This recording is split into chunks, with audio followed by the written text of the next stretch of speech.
Welcome to the Quiet Warrior Show, where we help top leaders find their pathway to incredible success and a lifetime of happiness. Here is your host, Tom Dutta, the Quiet Warrior. All right, everybody. Welcome to the Quiet Warrior Show. Listen, let me tell you about live streaming for a minute. If you haven't been on a live stream, we're streaming live across Facebook, LinkedIn, and YouTube. And while you want to subscribe to my YouTube channel, that'll help us do more of these, and it'll give you the notification when we produce the YouTube premiere of this epic interview that we're about to do. Live streaming lets you peek into the studio as we do an epic taping with a guest. And man, we have a great guest on today. And I believe he's coming all the way from Cabo San Lucas. Let me tell you what he's doing in the green room. He's sitting on a stool about this big. His trainer has a sponge and he's sopping his head with a bunch of water because he's overheating. He's putting some Vaseline under his eyes so those gloves slide off his face. Well, not really. Dave Scholten is in the green room. He's an MMA fighter. He's looking to go back in the ring at age 50. And man, what a story this guy has. We connected. And before I bring on Dave, I want to tell you what I think of Dave. Yesterday, I had a meltdown, and I don't talk about my show this way, but Dave and I were scheduled to go live yesterday, and well, things happened and I didn't make it. And he was waiting for me, and I was embarrassed. Let me tell you something, everybody. I talk about vulnerability and talking about your weakness. I didn't want to tell Dave what really happened, but I did. And here's what he said to me. He said, "We are all imperfect human beings." And that's the kind of guy Dave is. And so welcome to the live stream, Dave Scholten. Hey, Dave. How you doing? Yeah. Awesome, man. I was just riffing offline with you, and I said, how do I show up today with a baseball cap and prize fighter gloves or something? I don't have that body you have. But listen, you were born in Hamilton, Ontario, and I think you're living in Cabo. Is that correct? Yeah, living in Cabo San Lucas, Mexico, yeah. Fantastic. Yeah, it looks like a cool place you have there. Well, Dave, we talked a little bit, and how we connected was just simply you observed my show, and we found there's some threads in our stories, man. I have a lot of respect for you already. Don't know you that well, but hey, take us back, Dave. This is about the hero's journey. Age 50, you're looking at going back in as an MMA fighter, but I always say that there's something rooted in that. What happened to you, or where did you come from, man, to get into MMA fighting?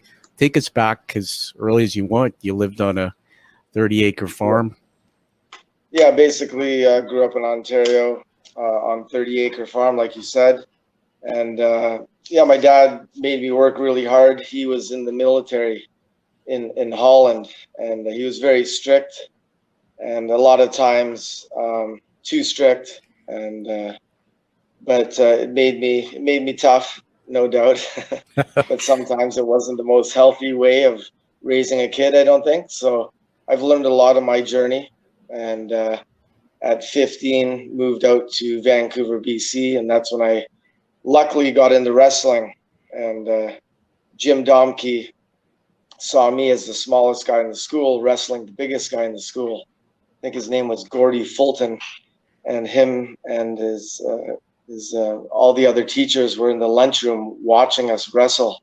I didn't know this, but I guess he saw a skinny kid that didn't want to give up, and that wasn't afraid of a bigger guy kind of thing. So he came up to me. I was a greasy-haired, skinny kid in grade 9, and he said, "Hey, you got to get into wrestling." I hardly talked because I was dealing with a lot of abuse at home, that sort of thing.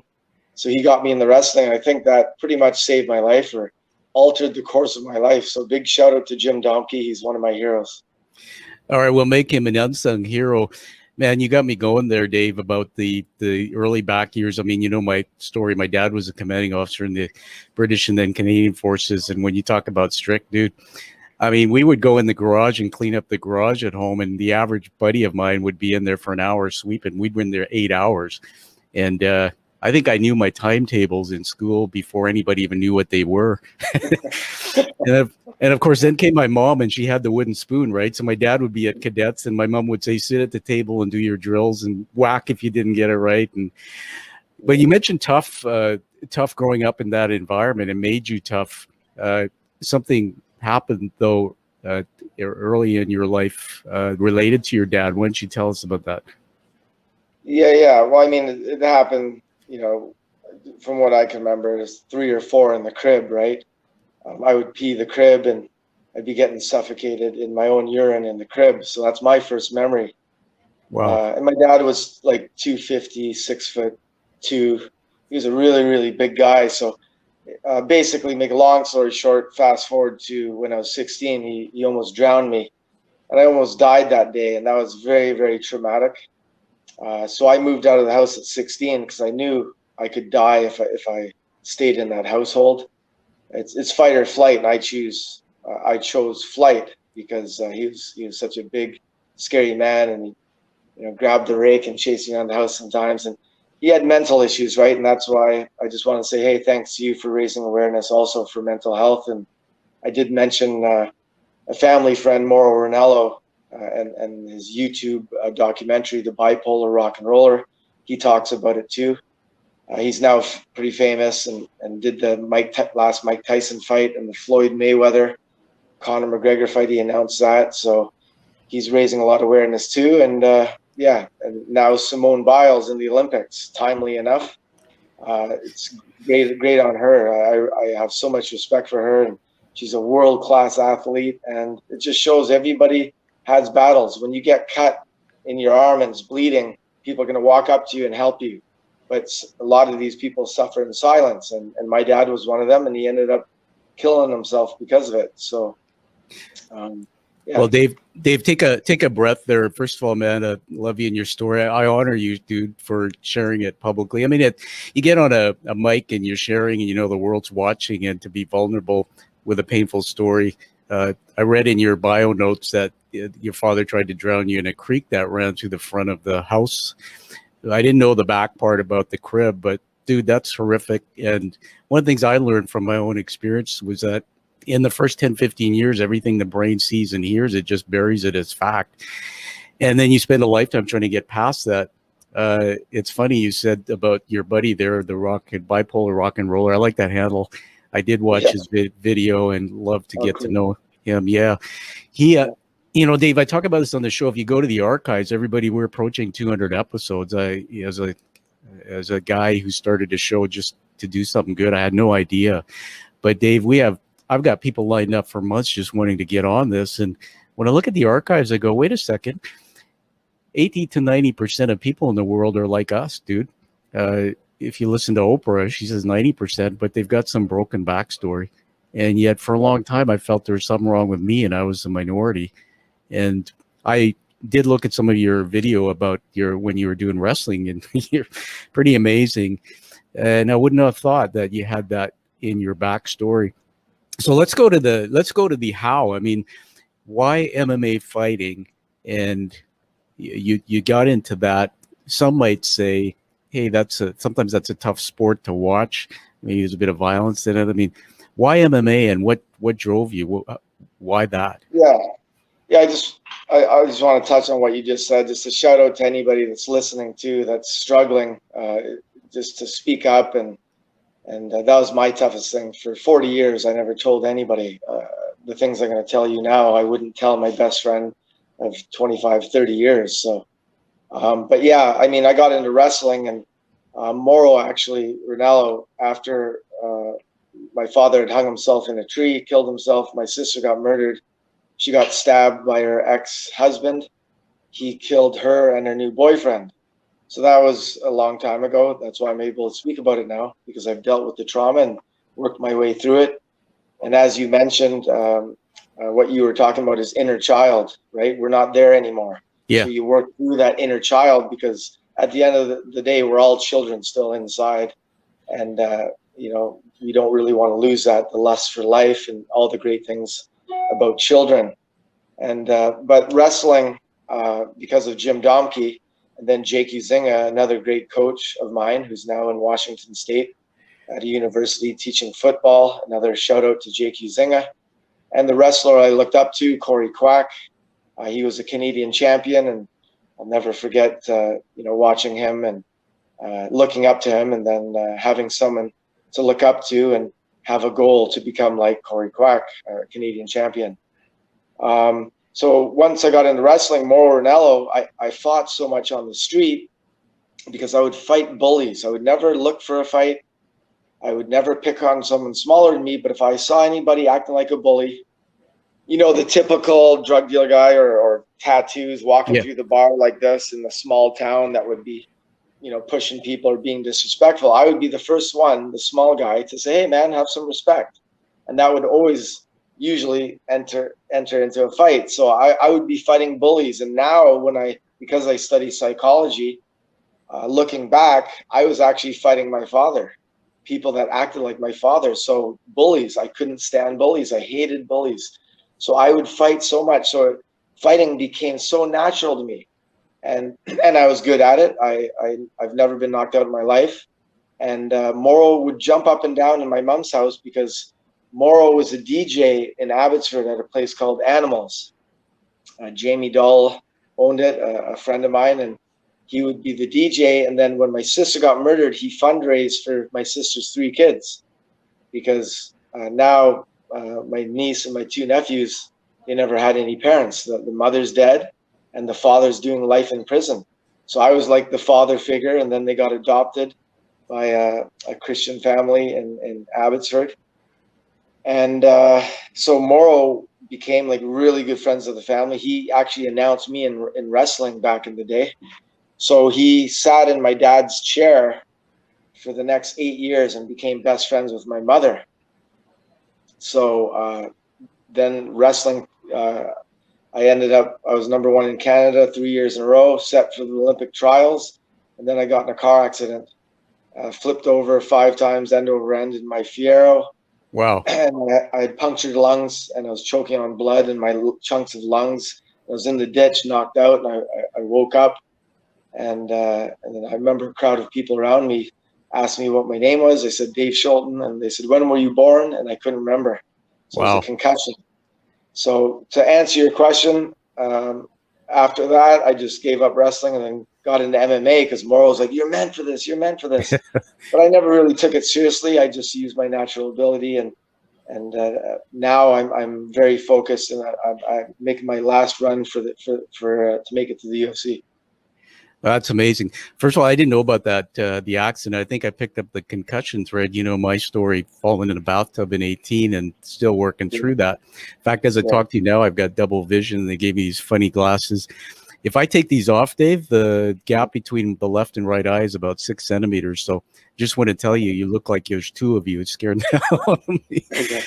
But I mean, when you get concussed, you don't know the journey. And I started thinking about that in sports, how many athletes get knocked on the head and don't know the consequences. And one of the side effects I didn't anticipate was mental health. As I said in a TED talk I did, I had my first suicidal thoughts. I had second ones, which was really thinking about my daughter, who's 23, hanging by herself by a rope in her dorm room back on the other side of the country. And I learned, Dave, that I didn't know this, man, but suicidal thoughts aren't just about killing yourself, but you can have thoughts of other people harming themselves. Just the brain was just doing weird things. Everybody, we're talking to Dave Scholten. He's a legend in my mind. I got to tell you that, you know, if you haven't seen the beginning of this, go back and watch it. But if you think your life's tough, Dave started on a farm in Ontario, Canada. His father had a mental illness, tried to drown him, and one would say maybe hurt him throughout that early part. His dad hung himself from a tree and took himself out. Dave's sister was murdered and her new boyfriend. And then Dave decided, instead of letting that define him, he decided to let it shape him. And yet, can you imagine, everybody, with a mind that's polluted like that, how Dave got into the field of wrestling, rolls the car, concussion, and then again, you're looking down squarely at the barrel of a shotgun. What's the purpose and meaning of my life? Dave, was there ever a moment, especially after the car accident, or let's be real, man, because you're no BS, Dave, here. Every day in my life is a journey. I wake up and there are some days I don't know what the future looks like. Some days you have this fight forward and some days you just want to quit. How do you keep fighting forward? And then MMA, you're looking at age 50 to go back into that. Tell us, what are you doing mentally to prepare for that?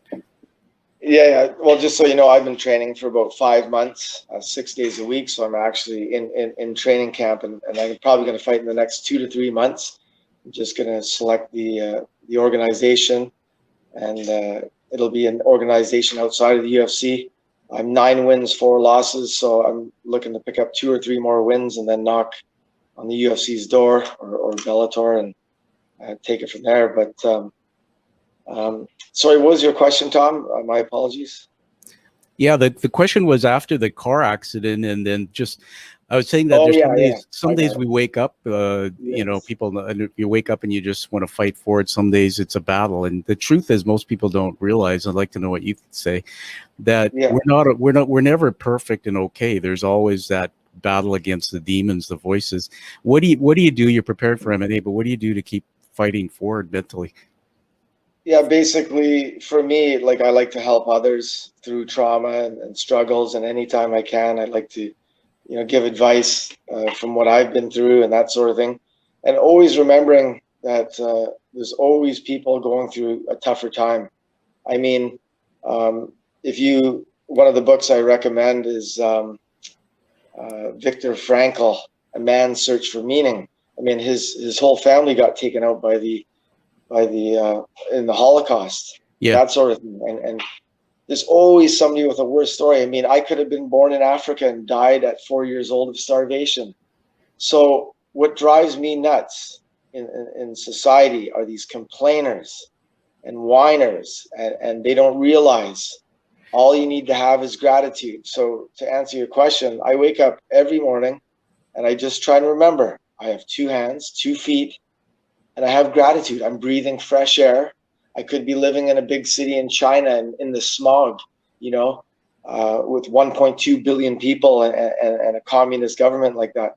So it's like, take a look at how fortunate you are. All you need is health, a roof over your head, and food in the fridge, and air to breathe. Other than that, everything else is a bonus. So the thing I want to say to people out there is, I can't stand complainers and whiners. So have gratitude for what you have. That's all I can say. Yeah, I love it. I'm just going to read this off a piece of paper here. You mentioned advice, everybody. That was a teaching moment. Go back and listen to Dave again. He just said it. Dave's no BS. I love that. Don't be a whiner. Don't be a complainer. Dave, I learned that too, that we have a choice. We can choose the thoughts that we want to have. That's the power of the brain. And yet there's so many people get stuck like us who are whiners and complainers. This is what you wrote. Follow your passion, work hard, keep your true circles small, surround yourself with positive energy, protect yourself with boundaries. Man, I should tattoo that on my forearm. Those are great words of wisdom. Mixed martial arts, tell me a little bit about that. I have a general understanding. Tell me about the sport and anything else. Yeah, so basically, about mixed martial arts, when it first came out, I wasn't that into it. I had a guy named Chris Nicholson that invited me over to his house in Abbotsford at UFC 1. It's like, Scholten, you got to come see this. You got to come see this. And I went and saw it, and it's a 400-pound guy against a 170-pound guy, and just karate against a wrestler and different styles. And it was interesting, but I just didn't have any rules, and I didn't really like the sport. So then he called me again on the next one, and I didn't really like it, and then it kind of grew on me as I understood it more. So I understand people that don't like the violence and stuff, but it's controlled, and nobody's forcing us into the cage. So it's more like a chess match, and it's a competition, and they have so many safety standards that it's a lot safer than boxing. In boxing, you get knocked down, and they give you a standing 8 count or 10 count, and in MMA, it's over as soon as you're knocked out.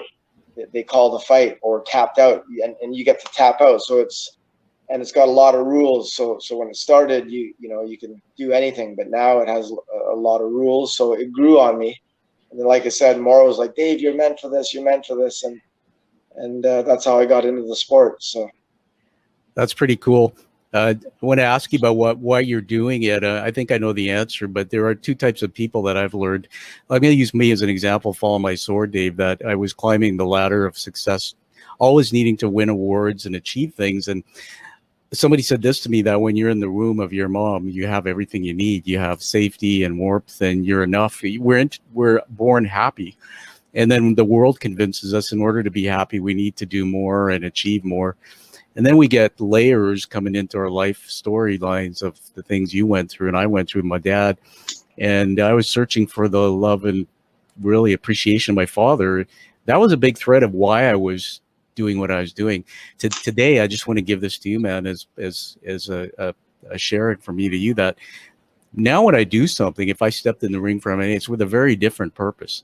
It's not because I'm trying to patch up something missing in my soul.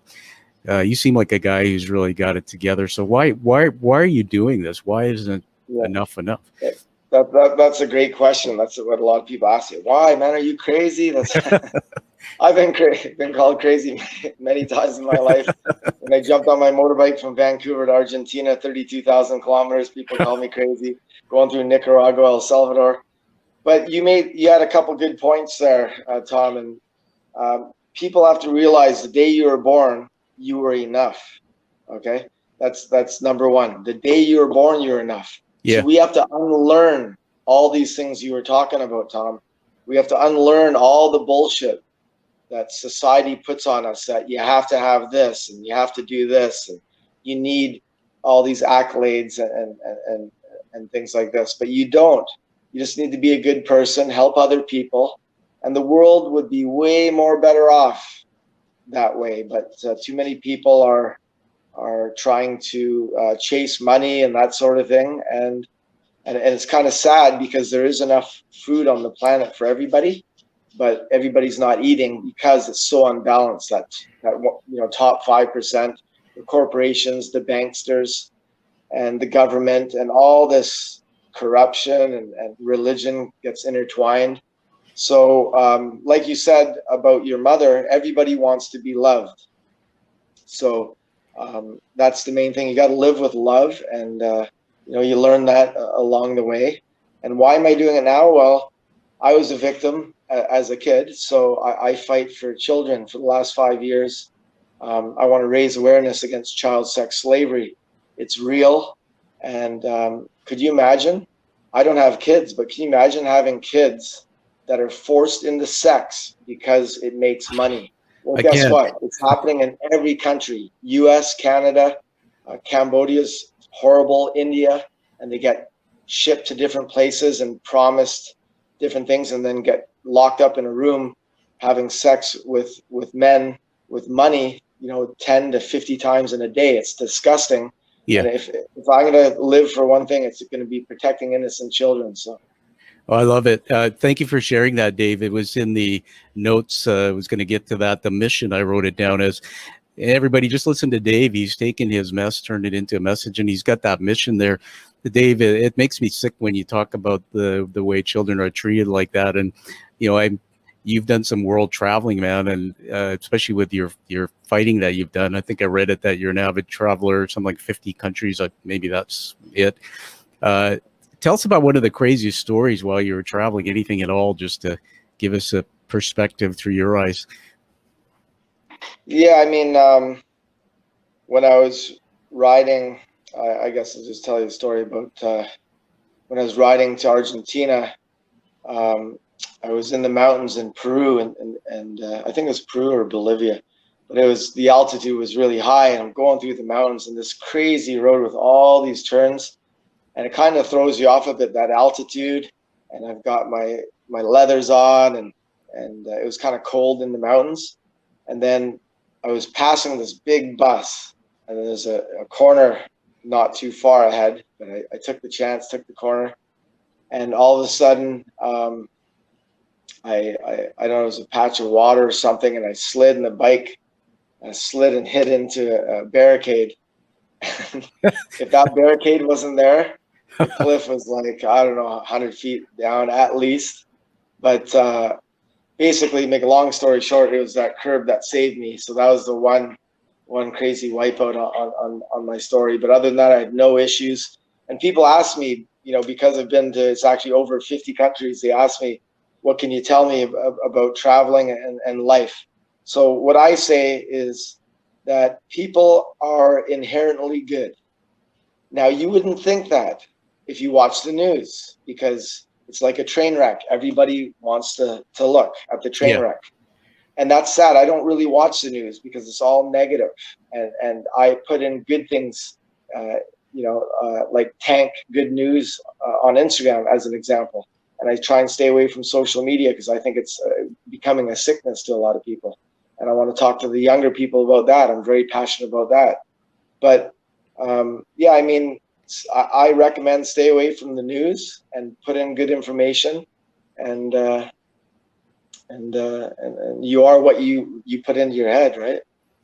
Yeah, you're talking to the converted here, and it's funny because when I work with others, especially people in leadership, they what they do with their last hour of the day is just sad. You know, the news on the cell phone and negative energy. You really get it, man. I was thinking about the word worldview. You have a worldview. I mean, your memoirs are going to be some, but for a guy like you who's traveled, everybody, you got to get to know Dave and reach out and learn, because you bring us perspective that, even going to India, Dave, that's my roots, but I've never been there. I just did an interview with a fellow who was from there. He said, he went and wept. It brings you perspective when you see what you see on the street there. It's kind of funny. I was watching a cooking show. It's one of my passions, as you probably know from following me. And they took us, they took the travelers doing the show into a place where all these women were cooking, and they were in poverty. And they asked the lady who was leading the conversation, if you just picture all these old women in saris, and there's some young of them, and they're cooking, and the place is hot, and they're all smiling, Dave. And the interviewer said, where did they come from? And she said, many of them were found on the side of the road. And man, my heart just, like, I literally melted into this emotional puddle. And I'm thinking, holy crap, can you imagine in a country of billions of people that you're born and you get lost on the side of the road, and you spend the rest of your life, cooking, but as you're doing what you're doing. And then she said after that, they put them in a home. They have a compound set up where they age. That's their life. But these women are smiling. And I thought about what you said, and they don't know what they don't have, and they choose to be happy. So we really can learn from you. That struck a chord with me, Tom, because they're probably a lot happier than I heard a story the other day, and obviously I'm not going to mention any names, but a very wealthy person that I was told through a very, very good friend in Cabo here that they were thinking about taking their life, and he's very, very wealthy. Yeah. So money has nothing to do with it, or status, or none of that. It's all a hallucination. And the thing that I can relate to about what you said about those ladies in the kitchen, I sometimes see that too. I see, an older person working in behind a kitchen. They're smiling, and I walk in a little grumpy or whatever, and I'm thinking, man, this lady's happier than I am. And then I do a check with myself saying, why is that? So I was in Africa, and I'll never forget, I was sitting there watching these kids at a school rolling these bald tires, and they were laughing and smiling, and it's etched in my head. I'll never forget it. And I was just watching how happy and joyful they were. And like, we can learn so much from kids, and that's why I love nature, kids, and those are the things that, and animals. Those are the three things that I really focus on in life, and that's what makes me happy. Animals, nature, and children. Because what happens to us adults, don't ask me. But I'm sorry, but those are the beautiful things in life. But I'll never forget that in Africa. Well, everybody, a teaching moment from Dave on the show. Children, animals, and what was the other one? Children, nature. And nature.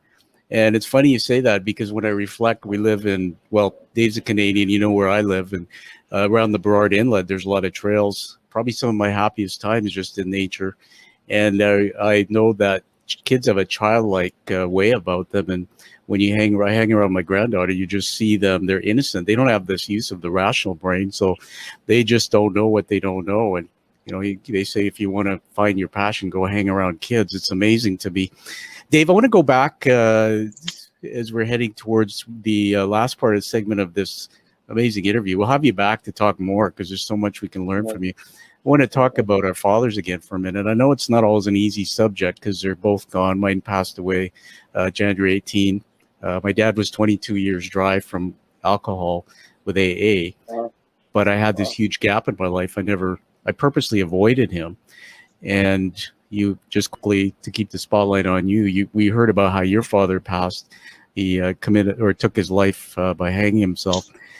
My dad had an unexpected heart attack, but I think my dad through his life had some form of mental illness. His father was a alcoholic, and so what happened was a few months before he passed, I think God, I'm a faith-based guy, God sent me to connect with him, and I did at a coffee shop, probably after a decade and I was somewhat feeling shame about not respecting him.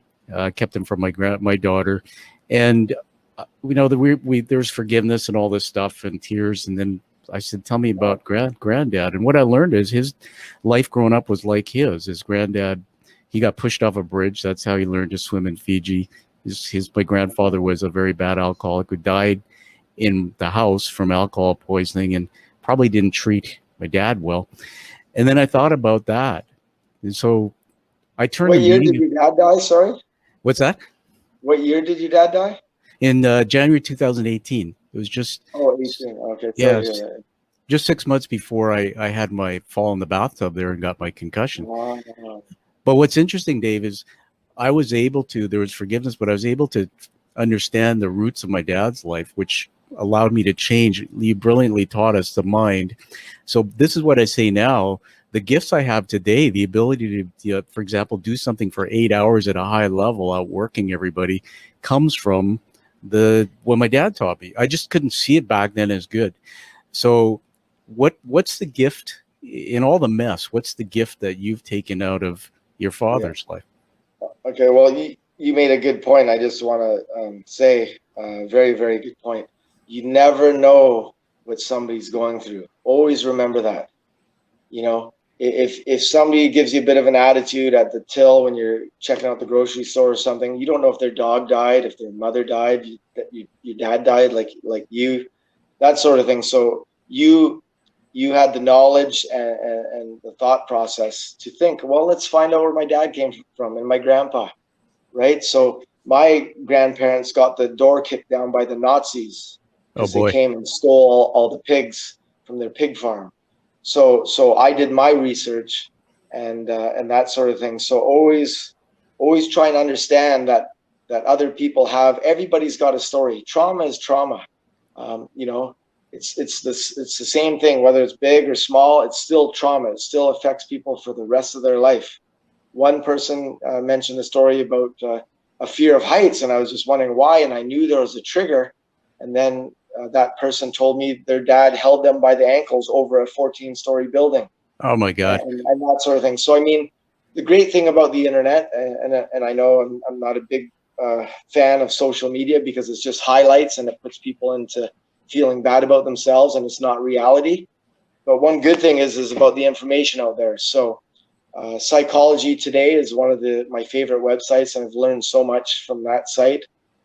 But yeah, basically always remember everybody's going through something. So try and keep that in mind. And you mentioned about weakness. So I wanted to let people know about my weakness. Because I had so much anger against my father, I was 100 pounds when he almost drowned me, and he was 250 pounds. Wow. So I had all this anger. So I took that on the wrestling mats, but that anger also came with impatience. So, you know, to anybody in the past where I've been very impatient or anybody I've hurt, an apology to anybody. But it's been 40 years, over 40 years that I've never opened up. And I do know, you know, they want to film a documentary on my life. I'm talking to Netflix and a few other private companies that are interested in doing a documentary. So I'm ready to move forward. They're filming a trailer right now. But I know I have a story to tell, and I have to say, give a shout out to Roy Duquette. He's the one that got me to open up. Roy Duquette owns Olympic Gym in Vancouver on Commercial Drive, a great gym. Yeah. He's fixed it up really well. And He's the owner, a great guy, very, very successful, and a personal trainer, a body like Olympus. He's got a strong man and a smart man, so I respect him a lot. But he was the one. He invited me out for coffee, and I thought it was random because we didn't hang out too much, just working out and stuff. He said, I want to take you out for coffee. And he said to me, he goes, Dave, I tell everybody about you, but nobody knows who you are. And I said, I don't give a shit. I grew up on a farm in Ontario. I don't care if anybody knows who I am. He goes, Dave, I'm going to tell you something, not as a friend, but as a neutral person. He goes, your life isn't 1 in a million. It's 1 in a billion. And then it made me sit back and I'm like, what are you talking about? And then he was like, well, Dave, you've never done drugs. You've never had an issue with alcohol. You started your company, over 25 years ago. It's still in business. You had your thing with your dad, your sister, and you became the champion of Canada. And he started listing off these things. And for me, I've lived it. So to me, it's my normal. So Roy was the one that actually, made me realize I have a story to tell and I can help other people. And then I met Sean Danica, my success coach. And another shout out to her. She is a very, very smart girl. Sean, Sian, Danica. And the business of you, that's her business. And she really changed my frame of mind to live more through love and that sort of thing. And about feminine energy and all that kind of stuff. I've been working on that instead of, the alpha male sort of thing that I grew up fighting as a tough guy and all that kind of stuff. As you get older, you learn, you can help other people. And Sean Danica and Roy Duquette are two people that have really helped me out. Yeah, when I watch this back, Dave, as we produce it, we'll be doing a international podcast and then a second production, a YouTube premiere. It's going to be epic. My mind's going on a journey in many places right now, and this happens when I have an authentic guest, so like you that tells stories. You don't have an ego, man, but I didn't know who you were. I heard the name and I kind of looked you up when you and I connected. But that's the thing I love about you, Dave, man, is that it doesn't matter. The people who the world doesn't know, they're the real ones. They're the ones people everybody knows are the ones who are bragging about themselves. And they say that when you tell your story, tell it to the tribe that deserves to hear it.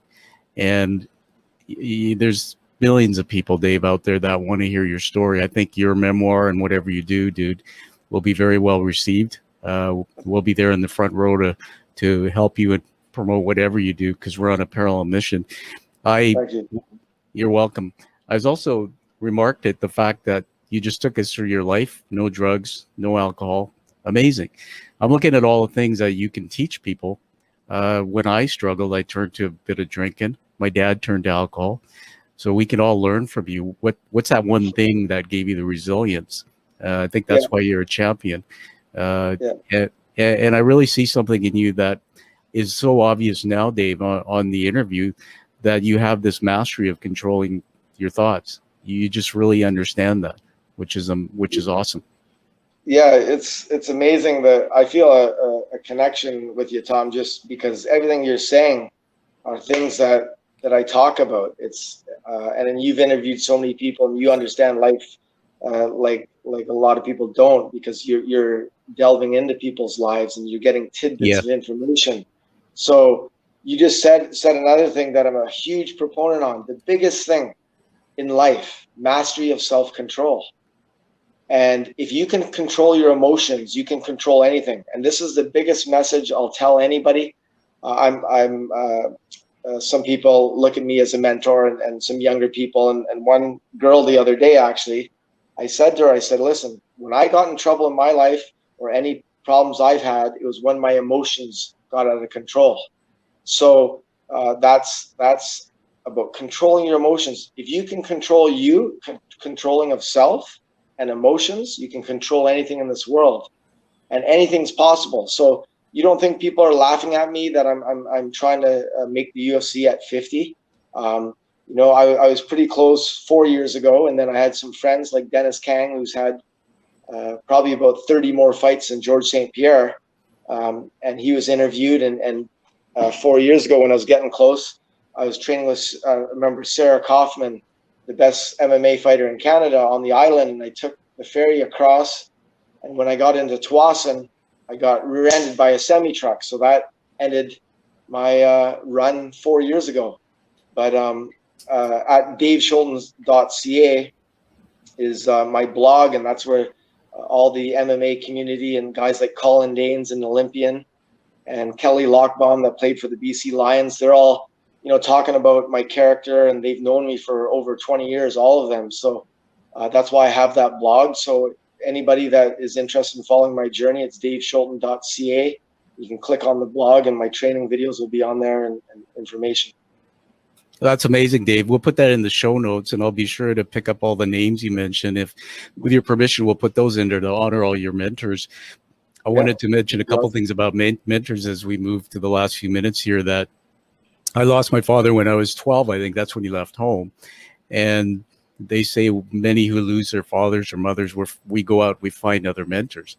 And the mentors I found in the business world, the high ego executives where I grew up, they weren't really mentors. Many of them covered up their vulnerability. They thought, what are they going to think of me? The real mentors are the ones I meet, like you, people who share and have the backstories, and they're proud of it. And the fact that you've done something with this, Dave, to help others, being in service, I think that's really the biggest lesson I learned from today. I want to honor you with a few leadership words. I write these down as I'm doing this. Those watching the video will see me on my paper here. The first one is mental toughness. You are mental toughness, man. I can feel that, see that. 2, you're real. You know that. You don't come across as a guy who's just telling a story for ego. 3, resilience. I think there's a picture of you in the dictionary under resilience. But each time he said something, there's another story, rolled the car, got rear-ended, ended. And you just never quit fighting forward. And that is really the biggest part of this story. And the fourth one is humility, Dave. I was going to say, take your shirt off and show us what a prize fighter or somebody preparing for a fight looks like. But, here's Dave. He's got a nice casual shirt on, and, you're not bragging about yourself. So I think that's pretty awesome. I'm going to induct you into the Quiet Warrior tribe, and then we'll give it back to you for the last word. So you're getting an award today, Dave. I think you might have seen this, but I'm going to put me on the screen here. And so if you just take a look at the screen backdrop there, that is a challenge coin. Challenge coins were created in World War II. They were created to build community, Dave. And so I had this vision of this show. I didn't know it would go the way it did, but I wanted to bring together quiet warriors, people like me, who work quietly around the world with their purpose, taking their mess, turning it into something passionate. And they showed up with no BS. And when you receive this coin, Dave, you become part of the Quiet Warrior tribe. I think we're now in over 15 countries. Very few of these go out a year. And we're all connected by that single thread, man. And together, I call it a superpower. Just imagine when you look at the show archives, all the Quiet Warriors you're connected to. So congratulations. I hope to meet you in person and give you this. Otherwise, we'll get it to you. Welcome to the tribe. Thank you very much. I really appreciate it. And what a great vision. And I can imagine 10 years from now, Tom, what you're doing and where it's going to be. So that's awesome what you're doing. And congratulations to you for just starting small, just like Joe Rogan. No different. Yeah, that's right. You're a guy, no, Joe Rogan's the most famous podcast in the world. And you know why? You hit the nail on the head. He's real. Yeah. That's it. When everyone's talking about veganism, all this stuff, he's talking about how he eats meat because he doesn't care. He says it the way it is. And that's it. And that's what people like. That's people right. like real people. So after my fighting career, which will be shortly after 50, making my run at the UFC, I'm going to be a motivational speaker. And yeah, the Quiet Warrior, I've been very quiet and to myself. And I realize now I can't be as quiet. And, my nickname from some of my friends is Anti-BS Dave, as you know, because I don't like bullshit. And where'd I get that from? My mom. She taught me all the things, in sales, on sale, and 30% more, and all the bullshit in this world we're conditioned to buy. So a couple things to end off would be, first of all, parents, please put your kids in the sports It saved my life, saved my trajectory. If they have high energy, you don't give them pills for ADD and all this kind of stuff. You let them use their energy somewhere. Or arts, put them in arts or sports or something that they're passionate about that they like. If you see them, latch on to something, then put them in that sport or in that activity. And last but not least, parents need to be held accountable. I'm sorry, their kids on their phones, they have to put limits where their phone has a lock on it after a certain amount of period, like an hour, 2 hours, whatever they want.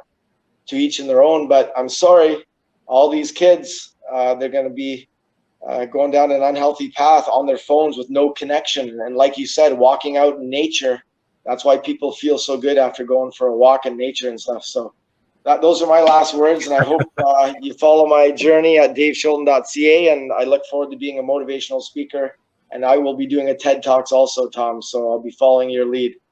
That's fantastic. And if you're looking for a stage, hit me up, but I'm sure you'll find one. I think the word thought leader, and Dave, if you have time on, I believe it's Friday, I'm doing another live stream and being interviewed on what is a thought leader. And I think that's what we're hearing from Dave. He's going to become a thought leader. There's much to that. And I believe, Dave, you're right on. You need to go there. I'd love to stand on a stage one day side by side with you and trade stories. And you did it again, man. Every time I want to wrap this up, you say something and my brain goes over here. So we're because we're live and we have the benefit of extra tape. When you early in the interview, and everybody go back, it's a teaching moment. You talked about, you never picked on anybody. You never fought for the sake of fighting. You stood up for bullies, or you stood up against those being bullied. A friend of mine, he's a fellow author, wrote a book, and he asked me for a quote for the cover. And I said, learning to stand up to a bully is the first step in learning to stand up for yourself. And when you said that, man, it just took me back. I was bullied as a kid for various reasons: color, skin, size of my body. And there were guys like you in the schoolyard, man, who would be standing there laughing and joining in. And yet you would stand up for me. So I love you, man. And on that note, everybody find this amazing interview. Give the YouTube channel a rating and subscribe to it so you can get the release of this video when it comes out. Find the Quiet Warrior Show on your favorite podcast channel, and we'll be releasing the international podcast to honor Dave's story. And live like Dave does, with the true passion. Find that purpose. Live life that you deserve and desire. Hey, Dave, thanks, man, for being here. Thanks for all your work, Tom, and good luck with your show in the future, and hopefully we'll connect again, and I'll check out the live stream on Friday. All right, brother. Thanks, Dave. See you again. Thank you. See ya.